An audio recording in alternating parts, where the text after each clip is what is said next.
Taygetan technology can detect and read what you call paranormal activity. Humans and their technology simply cannot see nor detect what is going on in other subtler levels of existence. They cannot see all the immense and complicated world full of entities, animals, and people that is intertwined within what is called the material world. But we can. First of all, we can perceive things mentally, as our senses go beyond the 5 humans account for. But here and for now, I'm only going to talk about what stellar races can detect with high technology. This information is being recollected many ways, and one of the most usual methods is using spherical drones, the ones I have described in a previous video. The so-called spirit world is not in a density above nor below the material world, it is occupying the same space, intermeshed within the same cloth, so to speak. As I described before, everything that exists is vibration and frequency. When one or another is too different, they cannot interfere with one another, but if they happen to have some, or enough, elements in common, then some interference can occur, to the exact degree of commonality between both sides. When the frequency of someone or something on one side matches something in the other, they become a sort of bridge between both realms, existing in both at the same time, because there is no barrier between realms, or what defines one or the other is the range of what can be perceived. As in, if everyone were colorblind, colors would be something paranormal, not accepted socially, and a myth.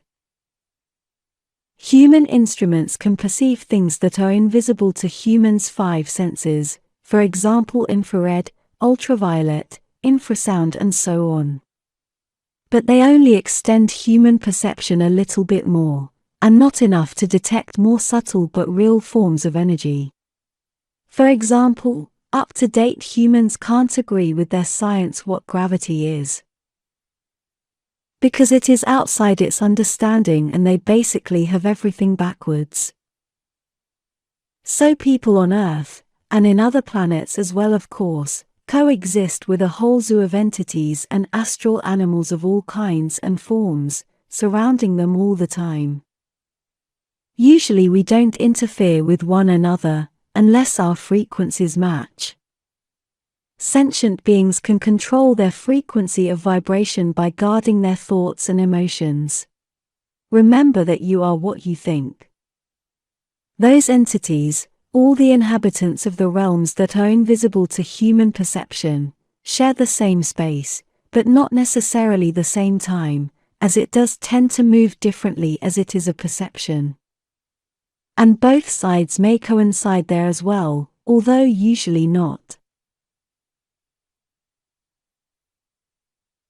So, when a person has a low vibration frequency, holding hurtful thoughts of anger and fear, among others for example, it is basically like rolling the dice, because if the resulting frequency matches something on the other side, any form of interaction can occur, from mild to strong. This is why certain individuals conduct hideous rituals and sacrifices, in order to lower the general frequency of the place, and their personal frequency enough to become a match to the lower astral entities they want contact with, sometimes even to reach agreements, not in the best interest of the general population. The same way, if a person holds a high frequency and vibration, and is consistent enough at holding it, becoming part of their very personality, they also end up becoming a match with other kinds of entities of a much kinder, and of a much more loving nature. This is the base theory of channeling beings in a so-called higher realm of existence. As I said before, you become the average frequency of the material, the data and of the people you interact with.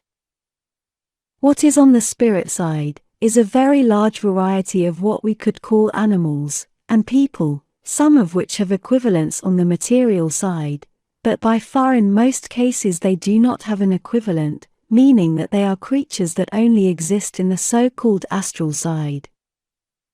The body of a person in the material side is the result of a self-interpretation and manifestation of its own preconceived ideas about what defines it as an individual. The body is a reflection of that soul's thoughts.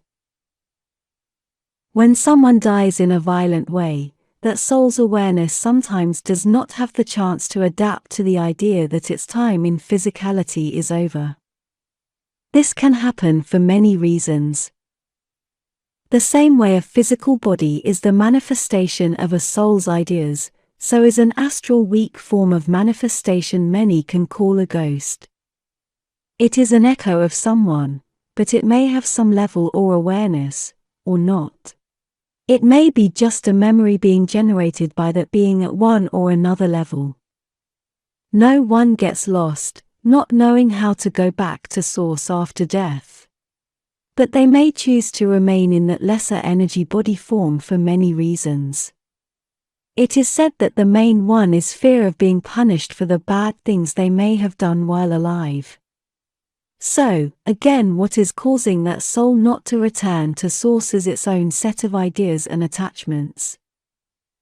Certain places can hold a vibration within its walls, using rock as a crystal hard drive. But the main reason a place holds a constant low vibration, as in the case of haunted houses, it is because it is inhabited by astral beings and persons who are affecting the premises with their own thoughts and ideas. Most astral beings that are on the other side and that are unique to that realm are just animals, for lack of a better word, and will react as such, only looking to satisfy their most basic needs, such as the need to feed. So, observing them objectively, they are not good and they are not evil either. They simply are there, doing whatever they do and searching for what they need, and many times that may be contrary to our own needs and interests. The problem may arise when a subject on the material side becomes a vibrational match to one of those entities, of the animal kind or not, because although usually one side cannot see the other, when a match occurs, then they can affect each other, and this is when someone on the material world gets parasitized by this kind of entities. And this parasitism can even include people who once had a body, because they attach themselves to live people who can give them some kind, or level of satisfaction to what they were attached to when alive. For example, a live drunkard with an entity attached to it that when alive was also a drunkard. This is also the main cause of schizophrenia, a cause human science is far from understanding, and even further from accepting.